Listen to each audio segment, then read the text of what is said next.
después de ya conocerle a Él, conocer sus obras, conocer sus pensamientos, sus ideas y todo lo que es nuestro Dios, porque Él se ha revelado a nosotros, hermanos, con total seguridad podemos preguntar: ¿quién más es digno sino solo tú, Señor?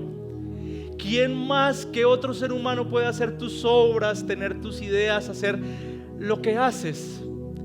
Y nos rendimos, ¿verdad?, delante de Él y preguntamos: Señor, ¿quién más es digno sino solo tú? Eres digno de nuestra adoración, eres digno de que rindamos nuestra vida, como dijeron tus discípulos: somos siervos tuyos, esclavos tuyos. Eres digno de que entreguemos todo lo que somos a tu servicio, porque solo tú, Señor, haces lo que haces, eres quien eres, Señor. Guíanos hoy en el estudio de las Escrituras, por favor. Y amada iglesia, hoy llegamos a la parte 3 de nuestra serie de predicaciones, Reyes y Profetas, ¿verdad? Y hasta el momento hemos estudiado unos pasajes preciosos, pero hoy nos vamos a encontrar con un texto donde el Señor nos reta, donde el Señor nos mueve, nos exhorta a ser firmes en nuestras convicciones por Él. Mira lo que dice la Escritura, Primera de Reyes 18, versículo 20-21. Acab envió mensaje a todos los israelitas y reunió a los profetas en el monte Carmelo. Y Elías se acercó a todo el pueblo y dijo: ¿hasta cuándo vacilarán entre dos opiniones? Si el Señor es Dios, síganlo, y si Baal, síganlo a él. Pero lamentablemente, he ahí la respuesta del pueblo. Pero el pueblo no le respondió ni una palabra. Señor, te necesitamos en esta enseñanza, por favor. Te lo pedimos en el nombre de Jesús. Amén y amén. Buenos días para todos, por favor. Salúdense entre ustedes. CF Kids, vayan a su lugar. No podemos empezar esta enseñanza, por supuesto, sin honrar hoy a las que están en su día de celebración, ¿verdad? A nuestras mamás. Por favor, todos honremos a nuestras mamás con un aplauso en este momento.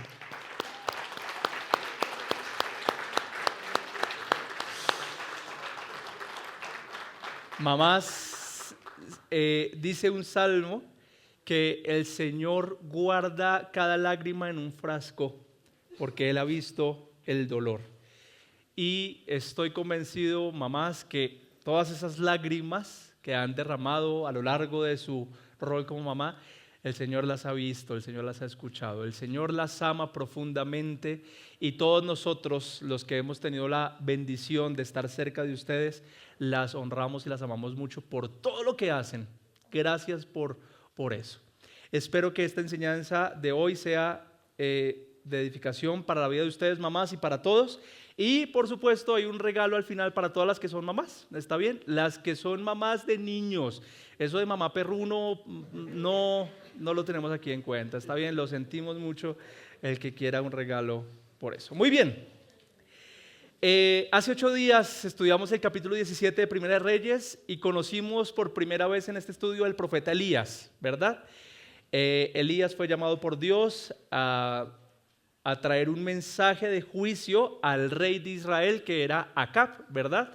¿Y cuál fue ese mensaje de juicio? Acab, no va a llover durante 3 años y medio por causa de tu pecado, por estar adorando a Baal, que era el supuesto dios de las tormentas.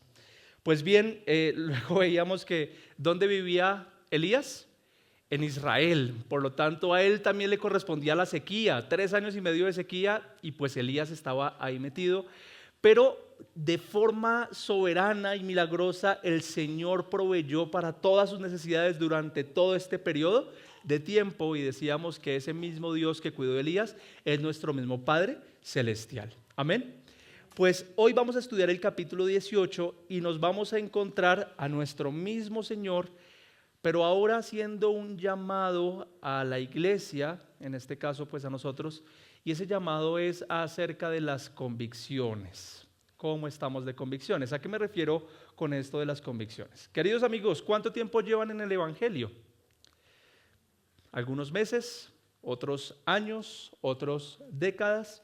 El Señor es sabio en llevar su proceso con cada uno de sus hijos, ¿verdad? Pero a medida que ha pasado el tiempo con el Señor nos ha permitido conocerle y ya nos alegramos de nuestra salvación, nos alegramos de quién es Él, conocemos sus ideas, como orábamos al principio, sus formas de actuar, y nos hemos empapado mucho más de quién es Dios. Y eso nos alegra el alma, ese es el motor de nuestro cristianismo, pero también ha causado algo secundario en nosotros, y es que Él poco a poco nos ha ido santificando y nos ha ido transformando, ¿verdad? Entonces, antes de Cristo, tomábamos decisiones, pensábamos de algunas maneras, pero ahora el Señor nos ha revelado quién es Él y ya no decidimos de la misma manera, ¿cierto? Ya no pensamos lo mismo que antes, y es el Señor que ha ido trabajando en nuestras vidas. Todos hemos visto ese proceso de Dios en nosotros, amén, y nos alegramos de eso. Pero aunque eso es cierto, y le damos gracias a Dios por eso, no deja de ser cierto que aquí creo que puedo llegar a generalizar que hay algunas áreas de nuestras vidas en las que definitivamente no hemos cedido el control por completo a Dios. Todavía nos toleramos algunas conductas, nos toleramos algunos pecados, nos toleramos algunas ideas y andamos en nuestro caminar cristiano como titubeando entre si hacer esto o no hacer lo otro, y ahí pueden haber algunas consecuencias por eso, y de eso quiero hablar en esta mañana. Resulta que Pablo le dice a la iglesia en Gálatas una frase muy importante que tenemos que tener en cuenta durante todo este sermón, porque Pablo le dice a Gálatas, regálamelo por favor, Gálatas 5:13 le dice lo siguiente: pues ustedes, mis hermanos, eso es la iglesia, han sido llamados a vivir en libertad. Cristo trajo libertad a nuestra vida, Él nos ha salvado, ¿verdad? Pero dice Pablo, pero no usen esa libertad para satisfacer los deseos de la naturaleza pecaminosa. Al contrario, usen la libertad para servirse unos a otros por amor. Entonces, ¿qué está diciendo Pablo aquí? Efectivamente, el Señor nos ha salvado, nos ha mostrado quién es Él, y dentro de los grandes beneficios que Él nos ha dado es esa libertad de elegir, de decidir. Y algunos creyentes en Gálatas estaban eligiendo, aún siendo salvos, satisfacer los deseos de su naturaleza pecaminosa. Y a eso me refiero con lo que les decía en la introducción. Creo que no estamos distantes de lo que dice ese versículo. Aún en algunas áreas de nuestra vida, en vez de elegir lo que sabemos que es correcto, lo que es santo, lo que honra y agrada al Señor, elegimos lo contrario. ¿Verdad o estoy yo solo en esto? No, creo que estamos todos. Entonces, a eso me refiero con que no estamos del todo firmes en nuestras convicciones. Aunque algunos ya se dijeron, yo no vuelvo a mentir nunca más por agradar al Señor, yo no vuelvo a robar nunca más al Señor, no vuelvo a pensar que el Señor está enojado conmigo. Hay otras áreas en las que esas convicciones patalean un poco. ¿Y qué nos vamos a encontrar en este capítulo? ¿Por qué hablamos de esto? Bueno, en este capítulo nos vamos a encontrar a tres poblaciones. La primera población o el primer sujeto es Elías, quien nos va a servir de ejemplo de un hombre de Dios que tiene convicciones firmes en el Señor, aun cuando el agua da el cuello. El segundo grupo es el pueblo de Israel, que dudaba entre si seguir al Señor o más bien seguir a Baal después de haber visto tan grandes obras. Y el tercer grupo es un grupo, entre ellos Acab y los profetas, un grupo de 450 profetas que están entregados por completo al sistema, a Baal, a Satanás. Y vamos a ver qué le pasó a cada persona en este capítulo según las convicciones que haya definido. ¿Ok? ¿Me acompaña? Entonces, en primer lugar, por favor, escriba allí en su material, si así lo desea, es momento de afianzar nuestras convicciones. Es momento de afianzar nuestras convicciones. ¿Qué ocurre? Ya entremos en materia en el capítulo 18. Lea, por favor, los primeros 2 versículos conmigo. Solo el primero, por ahora. Después de muchos días, la palabra del Señor vino a Elías en el 3er año diciéndole, es decir, cuando ya se iba a acabar la sequía, ¿verdad? ¿Y qué le dijo? Ve, muéstrate a Acab y enviaré lluvia sobre la superficie de la tierra. Entonces, esta orden de Dios que el Señor le está entregando a Elías, pues no es una orden menor. Y ya nosotros, los que estuvimos hace 8 días y conocimos un poquito el contexto, sabemos por qué. Inicialmente, ¿por qué? Porque Acab estaba sumamente molesto con Elías y, como lo vamos a ver en este capítulo, llevaba 3 años y medio buscándolo para matarlo. Pero Elías, ¿dónde estaba escondido? ¿En qué lugar? ¿Dónde? No, ¿cuál arroyo? Del arroyo salió. En la casa de la viuda, pero ¿en qué pueblito era? Sarepta. Allá estaba Elías escondido en Sidón, fuera del territorio de Israel, y por supuesto Acab no podía encontrarlo, y allí Elías encontraba su sustento. ¿Recuerdan la distancia que había entre Sarepta y Samaria? Casi 200 kilómetros. Entonces el Señor le estaba diciendo: Elías, ponte de pie, ve y te presentas delante del hombre que te quiere matar. Haz este recorrido de 200 kilómetros donde si había sequía hace unos años, ahora hay 3 años de sequía, va a ser más complejo, y ve y hazlo. Y como dijimos hace 8 días, pues uno ante estas peticiones de Dios, ante estas instrucciones de Dios, le pone mucho pereque. Entonces, si nosotros fuéramos Elías, seguramente le diríamos: ¿de verdad, Señor, me estás mandando delante del hombre que me quiere matar? ¿De verdad me estás mandando por el camino complicado a Israel que está en contra de mí? Y como que le diríamos de alguna forma al Señor: no, eso de obedecerte en esta área, no, porque me cuesta, porque no va en línea con mi lógica y con mis emociones y con lo que yo quiero, ¿verdad? Y en muchas áreas de nuestra vida andamos así. Entonces, por ejemplo, por absurdo que suene, la Biblia nos manda a perdonar y nosotros hacemos un mega discurso justificándonos de por qué no perdonamos. Pero es que el Señor te está mandando a perdonar. No, pero es que tú no sabes lo que me hizo, tú no sabes lo que significa, tú no sabes lo que implica, y entonces no lo hacemos. Y así con bastantes áreas de nuestra vida. Hay órdenes estrictas, imperiosas en el Nuevo Testamento para la iglesia, y nosotros somos expertos en encontrar una y otra justificación para no hacerlo. Y hay cuando nos tocan esa fibra, entonces subimos los guantes y nos ponemos para la pelea buscando justificaciones de por qué no debería yo seguir la orden del Señor, ¿verdad? Y eso habla de las pocas convicciones que tenemos a la hora de obedecer al Señor.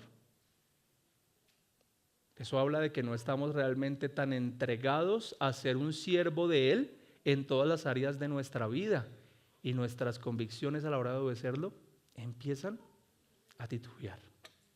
Conozco a un amigo, a una persona, sí, a un amigo, que hizo todo un estudio aparentemente profundo de la palabra perdón de la Biblia y encontró razones de por qué no debía perdonar a la persona que le había hecho daño. ¿De verdad? ¿De verdad? Ok, pero Elías, por supuesto, quien es en este caso nuestro ejemplo de un hombre que camina con el Señor, ¿qué hace en el versículo 2? Regálamelo, por favor. Y Elías fue a mostrarse a Acab, y el hambre era intensa en Samaria. Entonces cualquiera podría decir: bueno, el Señor ya le está diciendo a Elías: ve y preséntate delante de Acab, porque tal vez el Señor ya había tocado el corazón de Acab. 3 años y medio de sequía, tal vez Acab ya estaba con el corazón arrepentido, iba a encontrar a Elías y le iba a decir: ¿sabes qué? Tienes razón, perdóname, tal cual como pasó con Esaú y Jacob. ¿Recuerdan? Que después de tantos años Esaú tenía ya el corazón un poco más blandito. ¿Alguno pensaría eso? Bueno, tal vez lo está enviando porque ya la circunstancia es mucho más amable y porque Dios siempre nos va a guiar por el camino amable, por el camino suave. Pues mentira. Los caminos del Señor que están por encima de los nuestros, los planes del Señor que están por encima de los nuestros, no siempre nos van a guiar por el aparente camino más fácil, sino que en muchas ocasiones nos va a mandar incluso a la boca del lobo, porque es a través de las tribulaciones, a través de las circunstancias difíciles, que nuestro carácter crece, que nuestras convicciones crecen y que nuestra esperanza en Él se fortalece. Mientras que nuestro caminar con el Señor sea suave, usted y yo sabemos qué ocurre. Nos acomodamos, ¿verdad? Y dejamos de buscarlo a Él. Pues efectivamente, Acab no había sido tocado por el Señor. Y Acab, si estaba enojado hace 3 años y medio, ahora después de la sequía, ¿cómo cree que está? Ese hombre está como un tití. Está enojadísimo y llegó el momento del encuentro. Elías se fue para allá. Usted lee los próximos versículos ahí del capítulo 18 en su casa, y en el 17 al 18 encontramos la conversación entre estos dos hombres. Tremenda conversación. Entonces se ven, hacen contacto visual. Versículo 17: cuando Acab vio a Elías, Acab le dijo: ¿eres tú, perturbador de Israel? ¿Eres tú el que ha traído este problema para Israel, estos 3 años y medio de sequía? ¿Eres tú? Entonces Elías aquí se está enfrentando con una acusación, con que eres tú el que trajo este problema. Y detrás de Acab, bueno, comencemos por preguntarnos quién es Acab. El rey de Israel. Era el señor soberano de Israel. Ese tipo tenía la autoridad y el poder para tomar la decisión que él quisiera. Si él quería matar a Elías en ese momento, lo podía hacer. Pero además Acab estaba respaldado por un enorme ejército y estaba respaldado, como ya vamos a ver, por 850 profetas y por su esposita Jezabel, que era una asesina de profetas. Entonces, aquí Elías, apenas lo ve, está recibiendo un golpe con una palabra de Acab. ¿Eres tú, perturbador de Israel? Y yo no sé si usted se ha visto en una situación como la de Elías, pero ¿qué hace uno en esos momentos cuando la otra persona tiene tanto poder? Uno da 2 pasos atrás, ¿verdad? Y teme. O sea, yo en la posición de Elías temería. ¿Y qué hace uno a través por el temor? El temor sí que daña las cosas, ¿no? El temor lo llevaría a uno en este caso a tal vez decir: sí, soy yo, perdón. Sí, discúlpeme, como a tratar de suavizar acá para que no lo matara. Pero ¿sabe qué hace Elías? Un hombre con convicciones firmes defiende la verdad. ¿Cuál es la respuesta de Elías? Versículo 18. Y él respondió: yo no he perturbado a Israel, sino ¿quién?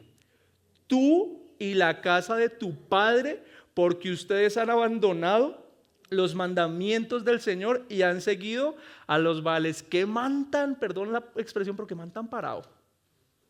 Ahí parado en la raya. Defendió la verdad, no se puso a suavizar el mensaje, sino que la verdad es que tú eres el pecador, Acab, y tu padre es el pecador, y lo que ustedes hicieron es pecado. Hay un hombre en el Nuevo Testamento que hizo algo así y su cabeza terminó en una bandeja de plata. Juan el Bautista, por denunciar el pecado del rey, lo terminaron decapitando. Pero ¿sabe qué habla de esto? De las convicciones que tenía Elías de defender la verdad, incluso cuando las circunstancias son complejas. Su vida estaba en riesgo, había una gran presión y la circunstancia pues era muy compleja, y aún así Elías le dice: el pecado lo has cometido tú. Hermanos, permítanme hacer una pausa aquí con esta idea. Nosotros tenemos la gran bendición de que las personas que se congregan acá tienen diversas edades.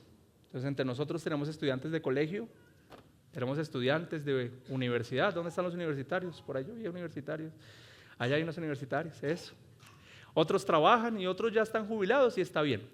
Pero el Señor soberano, independientemente del rol que ocupemos actualmente en la sociedad, permite que nosotros como creyentes nos expongamos a veces a escenarios complejos, a conversaciones complejas, donde se nos demanda una opinión, donde se nos demanda decir algo acerca de algún tema complejo.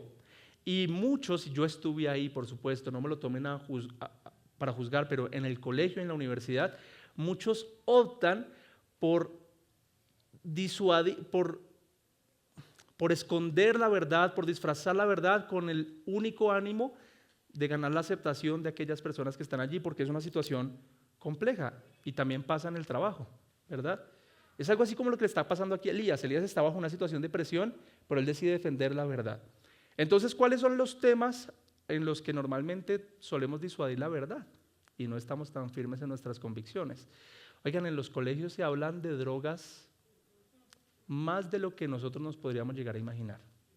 Quinto, sexto, incluso cuarto, hablan de drogas.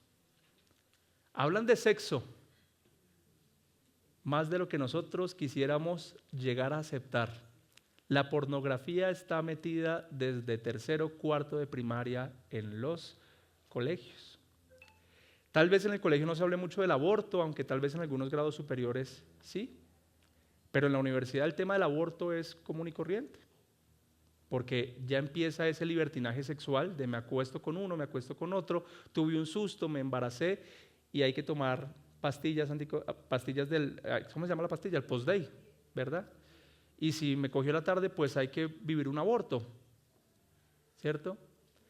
Y ya en ámbitos laborales, entonces el tema de los negocios ilícitos, las trampitas, las mentiritas, que hace parte de cómo funciona el sistema laboral. La corrupción no es de los políticos, no es patrimonio de los ricos y poderosos. La corrupción hace parte de incluso, en términos colombianos, el estrato más bajo, ¿verdad?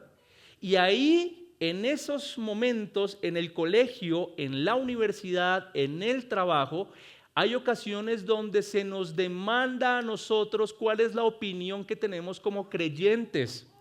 Y entonces, ¿qué opinas acerca del aborto?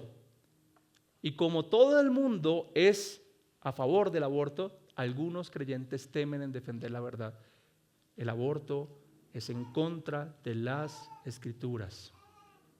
¿Y el homosexualismo? ¿Qué piensas de los homosexuales? Es una conducta que está en contra de la voluntad de Dios. ¿Qué piensas de las trampas? Eso es un delito, es ilegal, no lo voy a hacer. Y defender la verdad, convicciones firmes.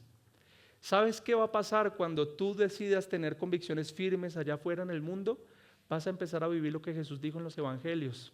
Bienaventurados los que sean perseguidos y maltratados por causa de mi nombre, porque así les ocurrió a los profetas en la antigüedad. Cuando en tus redes sociales empieces a defender la verdad, vas a empezar a ser perseguido. Y eso tiene que pasarnos, hermanos. Eso tiene que ocurrirnos. ¿Y saben por qué? Porque la Escritura dice que la iglesia, y nosotros somos parte de la iglesia, 1 Timoteo 3:15, por favor, dice el texto. Esta es la iglesia del Dios viviente, columna y fundamento de la verdad. La iglesia no es llamada a hacerse amiga del mundo, ni de sus ideas, ni de sus filosofías. La iglesia es llamada a ser esa columna, ese sostén que se mantiene puro aún en medio de este mundo lleno de tinieblas. Jesús dijo que nosotros somos la sal del mundo, ¿verdad? Y la sal conserva, la sal purifica, la sal se mantiene firme. Y cuando la sal deja de salar y ya no sirve de nada, simplemente la botan. Pero somos llamados a ser sal del mundo. Y tal vez, queridos amigos, antes de querer defender la verdad de las personas allá afuera, necesitamos aprender a defender la verdad de nosotros mismos.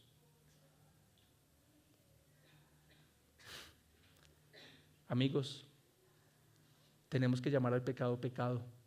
A nuestro pecado, pecado. La mentira que decimos es pecado. La trampa que hacemos es pecado. El pensamiento negativo, malicioso que tenemos es pecado. Pero nuestro corazón pecaminoso trata de suavizar y de justificar las cosas. No, pero eso no está tan mal. Todo el mundo lo hace, no tiene mal. Defendamos la verdad de nosotros mismos. No, pequé, está mal. Mi actitud es hostil, mi pecado del enojo, de la ira es pecado. Pero como les decía, en ocasiones, en algunas de estas áreas que tal vez he tocado, andamos titubeando, ¿verdad? E indecisos y no tenemos nuestras convicciones firmes. Pues bueno, así dice el primer punto. ¿Es momento de qué? De afianzar nuestras convicciones. Es momento de tomar decisiones de lo que vamos a hacer en nuestro caminar con el Señor. No vuelvo, Señor, en el poder de tu Espíritu a hacer esto. No quiero elegir lo que alimenta mi naturaleza pecaminosa. Dame valentía, Señor, porque nos ha dado un espíritu no de cobardía, sino de valentía, dice la Escritura, para defender la verdad en los escenarios en los que tú me pongas, Señor, y mantenerme firme delante de ti. No como el pueblo de Israel. Porque ¿qué va a pasar con el pueblo de Israel? Entonces, lea por favor los versículos 19 y 21 del texto que estamos estudiando, del capítulo 18. Ahora pues, le dice Elías a Acab, envía a reunir conmigo a todo Israel en el monte Carmelo, junto con 450 profetas de Baal, 400 profetas de la Acera que comen a la mesa de Jezabel. Entonces esa fue la orden de Elías, reunamos a todo el mundo. 20. Acab envió mensaje a todos los israelitas y reunió a los profetas en el monte Carmelo. Y ya cuando todos están reunidos allí, usted tiene que imaginarse la escena, por favor. De hecho, tengo una imagen ahí debajo, Lunita, ¿me la puedes regalar? Esa. Entonces hay un monte Carmelo, ese monte existe actualmente y está todo el pueblo de Israel. Por supuesto está Acab, los profetas de Baal, y está Elías. Y ya cuando todo el mundo está reunido y todo el mundo está en silencio, Elías pasa al frente y lanza una pregunta, versículo 21. Elías se acercó a todo el pueblo y dijo: ¿hasta cuándo vacilarán entre dos opiniones? ¿Hasta cuándo estarán indecisos en sus convicciones? Si el Señor es Dios, síganlo, y si Baal, síganlo a él. Tomen una decisión. Entonces, si estás en este caminar con Cristo y te expones a los mandamientos del Señor, hazlo. Si no quieres,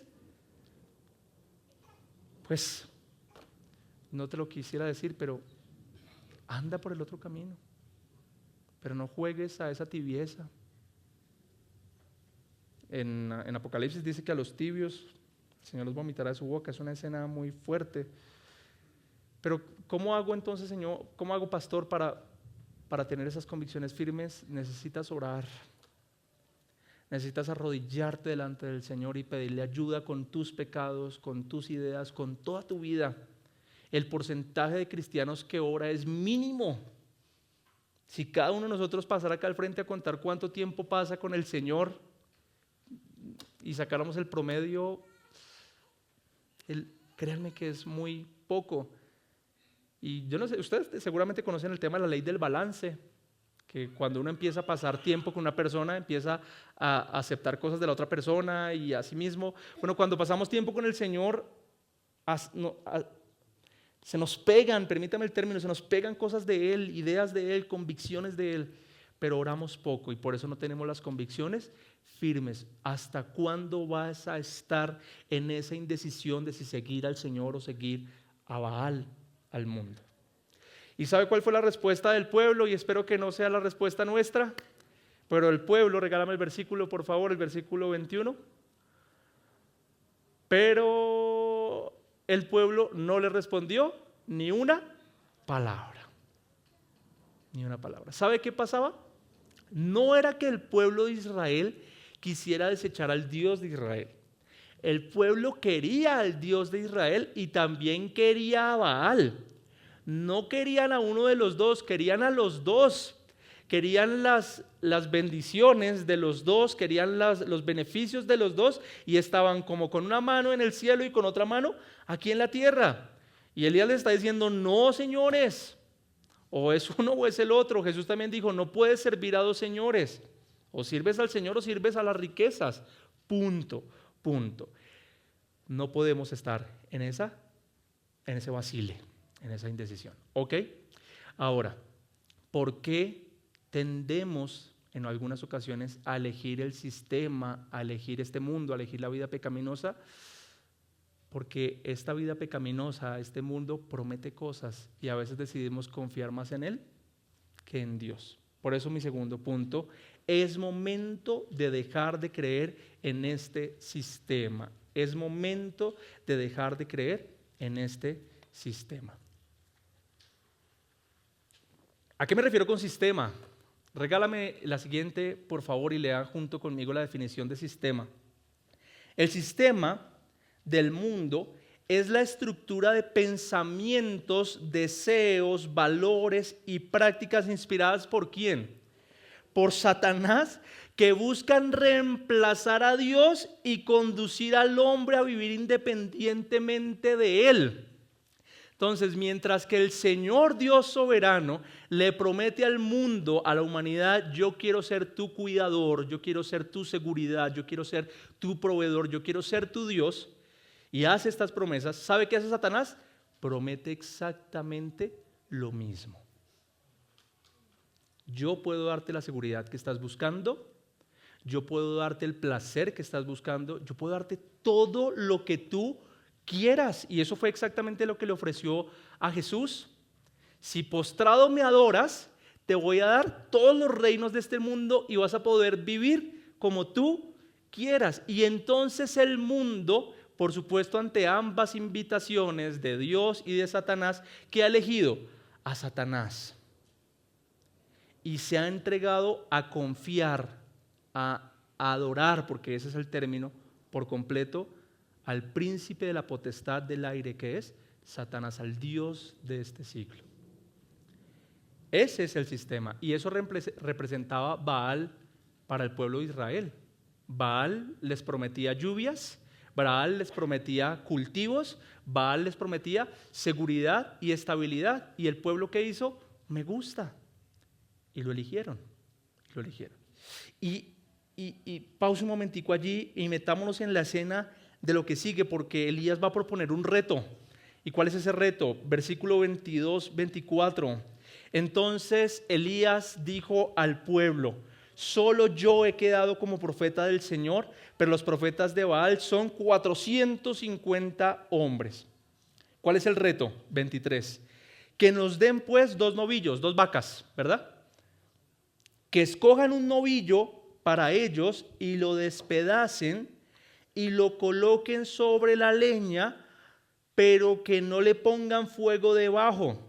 Y yo prepararé al otro novillo, el otro novillo, y lo colocaré sobre la leña y no le pondré fuego. Versículo 24. Entonces invoquen el nombre de su Dios y yo invocaré el nombre del Señor, y el Dios que responda por fuego, ese es Dios. Entonces, cuando el que se prenda al altar, ese es el Dios verdadero. ¿Y sabe qué dijo todo el pueblo, hermano? De verdad.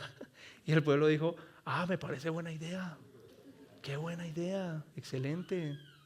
Y probamos a ver realmente cuál es el verdadero Dios. ¿En serio? ¿En serio esa fue la respuesta del pueblo? ¿Qué habían recibido de Baal hasta el momento? 3 años y medio de sequía. Aunque seguramente los defensores de Baal decían que Baal estaba enojado porque Elías seguía vivo y que si lo mataban vendría lluvia, y por eso estaban buscándolo para matarlo. O sea que Baal nunca les falló, entre comillas. ¿Qué obras habían visto de Baal ellos mismos? Ninguna. Tal vez Baal viene de Sidón, recuerda que hace 8 días lo predicamos, una tierra vecina. Tal vez allá Baal había hecho señales, porque al Satanás también se le permiten hacer señales y llover. Y tal vez el pueblo vio eso y dijo: yo quiero eso para mí, tal vez.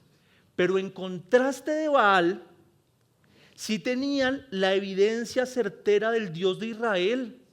Tenían casi 1500 años de historia hasta este momento con el Dios de Israel. ¿Y qué habían visto? Milagros, provisión, la presencia de Dios, tenían el tabernáculo, tenían todo acerca del Señor, era evidente su Dios, pero aún así estaban dispuestos a negociar entre cuál Dios era el verdadero. Y la pregunta pues otra vez es: ¿por qué? Porque Satanás, como les decía ahorita, también se le permite hacer obras y hacer milagros. Satanás también el Señor le permite, si se pudiera al término, cumplir lo que promete.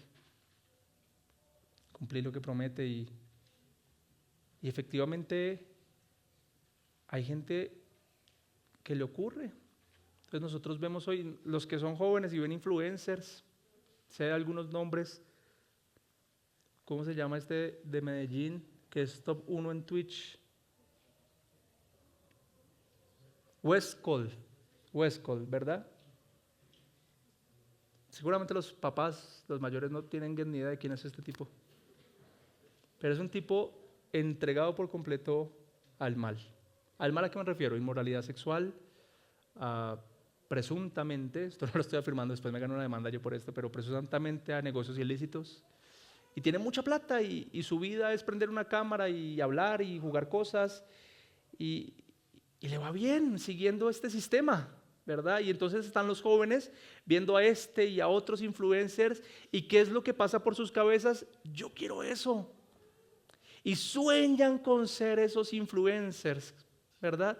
Pero no nos vayamos entonces solo con los muchachos. Algunos adultos entonces ven a estos megamillonarios con sus mansiones, con sus cosas, con sus carros, que lo consiguieron de forma impía y sueñan con esas cosas. Yo quisiera eso. No te dejes deslumbrar por Satanás. Eso es una frase que tengo ahí. No te dejes deslumbrar por esas cosas. Eso es un engaño, eso es una mentira, eso solo hace daño. Es como una botella cuando tienes mucha sed que se ve muy refrescante, la destapas, te la tomas y cuando le quitas la etiqueta era un veneno. Eso es lo que te ofrece Satanás. No te dejes deslumbrar por esas cosas. Y hay un salmista que le pasó lo mismo que nos pasa hoy a nosotros cuando vemos este sistema y nos dejamos deslumbrar por él. Mira lo que dice Salmo 73 del 1 al 6. En verdad, Dios es bueno con Israel, con los de corazón puro. Pero en cuanto a mí, dice el salmista, casi perdí el equilibrio, mis pies resbalaron y estuve a punto de caer. ¿Por qué? Porque envidiaba a los orgullosos cuando los veía prosperar a pesar de su maldad. Pareciera que viven sin problemas, tienen el cuerpo tan sano y tan fuerte, no tienen dificultades como otras personas, no están llenos de problemas como los demás. Versículo 6, lucen su orgullo como un collar de perlas preciosas y se visten de crueldad. Y uno los ve como los vio este salmista y uno dice, tienen todo lo que a veces me he matado por conseguir. Entonces hay damas que llevan toda la vida soñando con una casa propia y ese ha sido el sueño de sus vidas. Y luego llega el traquetico de turno, se compra 3 casas, 4 casas y dicen, y nuestro corazón tiende a resbalar y a desfallecer como el de él, ¿verdad? Pero no nos dejemos engañar, porque miren lo que sigue diciendo el salmista, versículos 16 y 19 de ese mismo salmo. Traté de entender por qué los malvados prosperan, pero qué tarea tan difícil, dijo el hombre. Entonces, Señor, entré en tu santuario, oh Dios, y por fin entendí el destino de los perversos. En verdad, los pones en un camino resbaladizo y haces que se deslicen por el precipicio hacia su ruina. Al instante quedan destruidos, totalmente consumidos por los terrores. Porque finalmente alguien que decide entregar su vida a este sistema y a Satanás, sabemos lo que le espera en la vida eterna, y es el infierno. Queridos amigos, hay un texto, tal vez no todos lo conozcan, no lo tengo acá. Dice, a Jacob amé y a Esaú aborrecí. Y uno se pone a mirar la vida de Jacob y de Esaú, porque Dios amó a Jacob y aborreció a Esaú, y uno ve a Esaú y a Esaú le fue re bien en este mundo. Tenía mucho dinero, tenía mucha salud, tenía muchas cosas buenas, entre comillas. Y a Jacob, que es el amado, cojo, porque peleó por allá con un ángel y le metieron una cascada impresionante, durmiendo en el desierto, luchándola. ¿Y saben por qué es eso? Y ahí uno dice, ¿y el amor de Dios? Porque Dios al que ama lo disciplina. Y al que no ama, al que aborrece, simplemente lo deja a que se entregue a su vida de pecado. Vete. Vete. De hecho dice por ahí un texto, de modo que no tengan excusa en el día del juicio. Pero Dios al que ama lo disciplina. Dios al que ama lo pone a cojear, lo pone en circunstancias difíciles para corregir ese duro corazón. Y yo, y espero que sea la oración de todos, le podemos decir al Señor, ámame conforme a tu soberana voluntad, y si me has de poner a cojear, ponme a cojear, pero no dejes que mi corazón se aparte de ti, Señor. Permíteme tener mis convicciones fuertes en ti y no creerle a este sistema influenciado por Satanás. Dios está por encima de Satanás. Cuando Dios le dice a Satanás que no puede obrar, punto. Satanás se puede parar en la cabeza si quiere, no lo puede hacer. Cuando Dios le da permiso a Satanás para obrar, Satanás puede obrar, pero Dios está por encima de él. Y viene la escena de las dos que, ¿cómo se llaman? De los holocaustos, y se viene lo bueno. Lea conmigo, por favor, versículos 25 al 29. Versículo 25. Y Elías dijo a los profetas de Baal, escojan un novillo para ustedes y prepárenlo primero, pues son los más, e invoquen el nombre de su Dios, pero no le pongan fuego. Entonces estos 450 tomaron el novillo que les dieron y lo prepararon e invocaron el nombre de Baal desde la mañana hasta el mediodía, diciendo, oh Baal, respóndenos.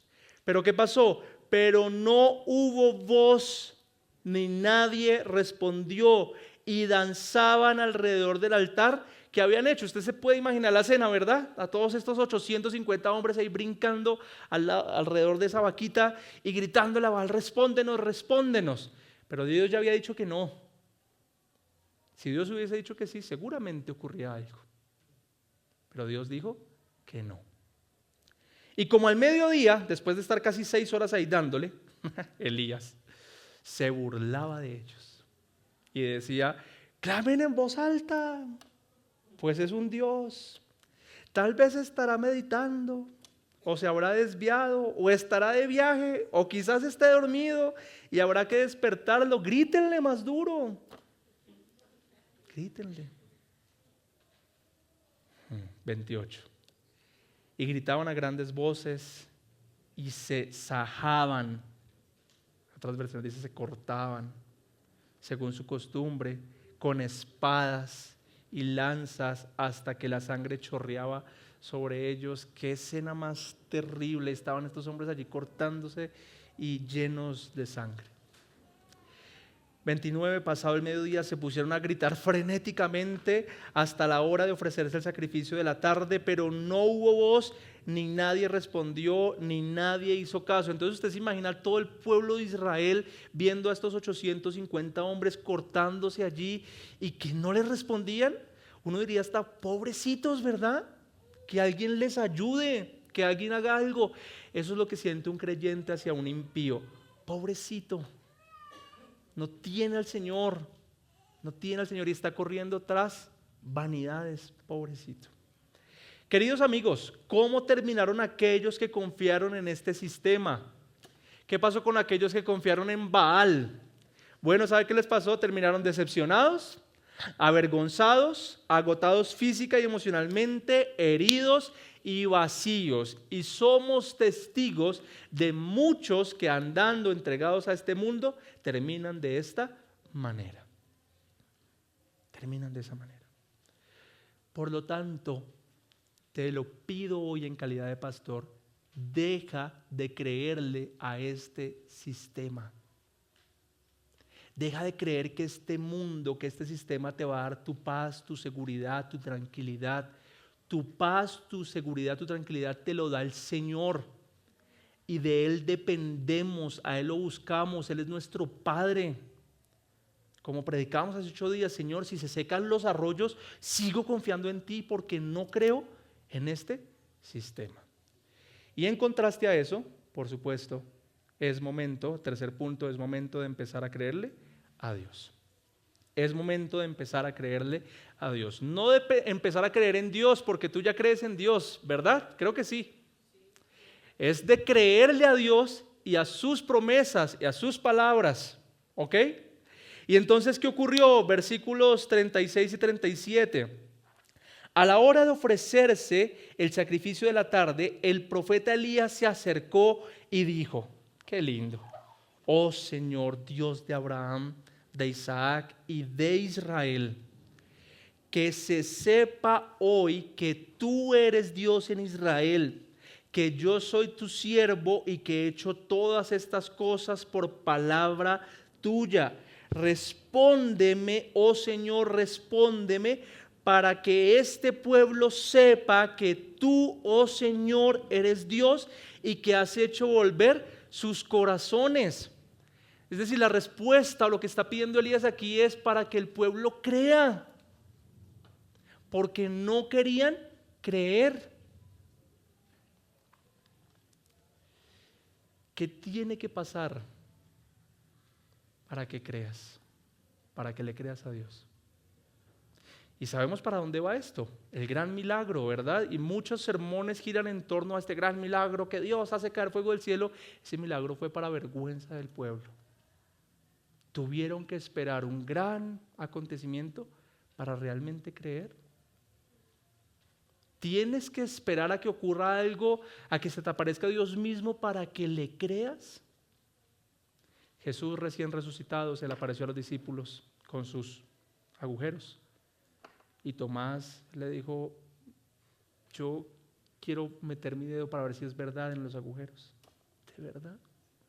Entonces le dice el texto, Juan 20, 29, y Jesús le dijo, porque me has visto, has creído. Dichosos ¿quiénes? Los que no vieron y sin embargo creyeron. Dichosos los que no vieron y sin embargo le creyeron al Señor. Claro, todos quisiéramos ser testigos de esos grandes milagros y de esas grandes cosas, y lo hemos sido. Pero somos tan duros de corazón que ya echamos por tierra las cantidades de veces que Dios nos ayudó, que Dios nos salvó y que hemos visto su mano milagrosa. Y queremos más y más y más. Pero dichosos los que aún sin ver, creen. Y esos somos nosotros. Pero finalmente este pueblo, duro de corazón, que no le creía al Señor, tuvo que ver fuego caer del cielo para poder creerle. Y es lo que dice el versículo 38. Entonces cayó fuego del Señor y consumió el holocausto, la leña, las piedras y el polvo, y secó el agua de la zanja. Regálame el video, por favor. Llena 4 vasijas con agua y derrámala sobre el altar.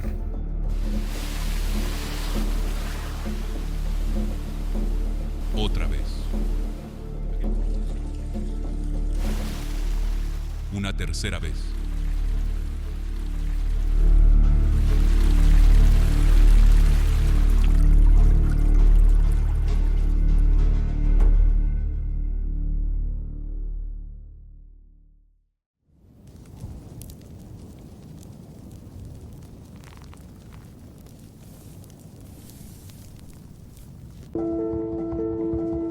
Oh Señor, Dios de Abraham, Isaac e Israel,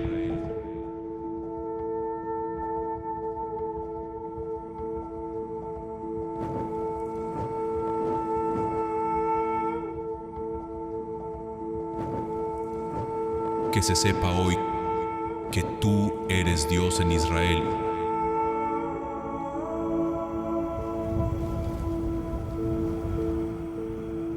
y que yo soy tu siervo.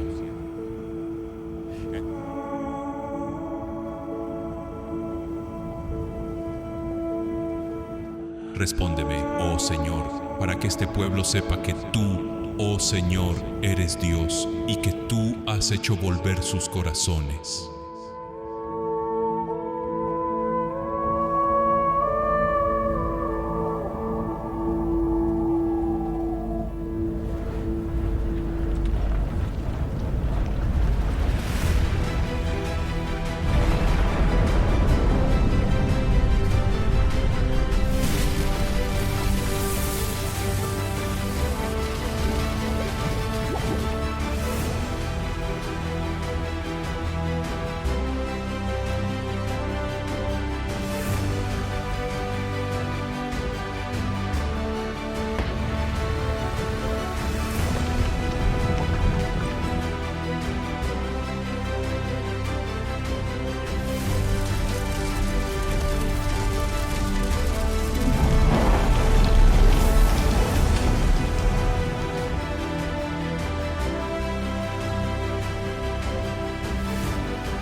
Cuando todo el pueblo lo vio, se postraron sobre su rostro y dijeron: el Señor es el Dios, el Señor, Él es Dios.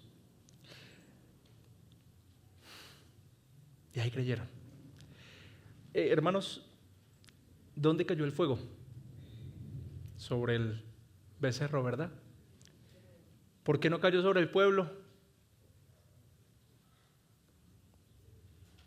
¿Por qué el juicio de Dios no vino sobre el pueblo por medio de su incredulidad? Porque el Señor es misericordioso y el fuego siempre ha caído sobre aquel cordero, sobre aquel holocausto que ha de reemplazarnos en medio de nuestros pecados. ¿Y sabe sobre quién cayó el mayor fuego y la ira de Dios? Sobre Cristo. Y aún con nuestra incredulidad, con nuestras dificultades para seguir al Señor, y tenemos que buscarlo para creerle más, podemos descansar en que el fuego ya cayó sobre Cristo. Y hoy podemos postrarnos de rodillas como este pueblo y decir: el Señor, Él es Dios. El Señor, Él es Dios. No necesitas nada más. Necesitas a Cristo, su preciosa obra, y nada más. Y nada más. ¿Qué pasó con el tiempo? Al poco tiempo, versículo 45, regálamelo por favor. Al poco tiempo, el cielo se oscureció con nubes y vientos, y por fin, 3 años y medio después, hubo gran lluvia. Y el pueblo descansó, y el pueblo sintió alivio. ¿Cómo terminaron aquellos que confían en Dios? Sí, aunque Dios nos disciplina y nos pasa por situaciones difíciles para trabajar en nuestro carácter, aún en el caminar con Él, nosotros encontramos descanso, alivio, paz, restauración y eternidad. Se nos promete eternidad. Y eso es lo que encontramos cuando decidimos rendirnos a los pies del Señor. Y fue lo que encontró el salmista que le leí en el segundo punto, Salmo 73, ¿lo recuerda? Mire cómo termina ese salmo y terminamos. Fui tan necio e ignorante, te dice el Señor, debo haberte parecido un animal sin entendimiento, Señor. Sin embargo, todavía te pertenezco, amén. Me tomas de la mano derecha, me guías con tu consejo y me conduces a un destino glorioso. ¿A quién tengo en el cielo sino a ti? ¿A quién tengo en el cielo sino a ti? Te deseo más que cualquier cosa. Señor, puede fallarme la salud y debilitarse mi espíritu, pero Dios sigue siendo la fuerza de mi corazón. Él es mío para siempre. Amén. Tómese unos minutos para inclinar su rostro y meditar en esta escritura.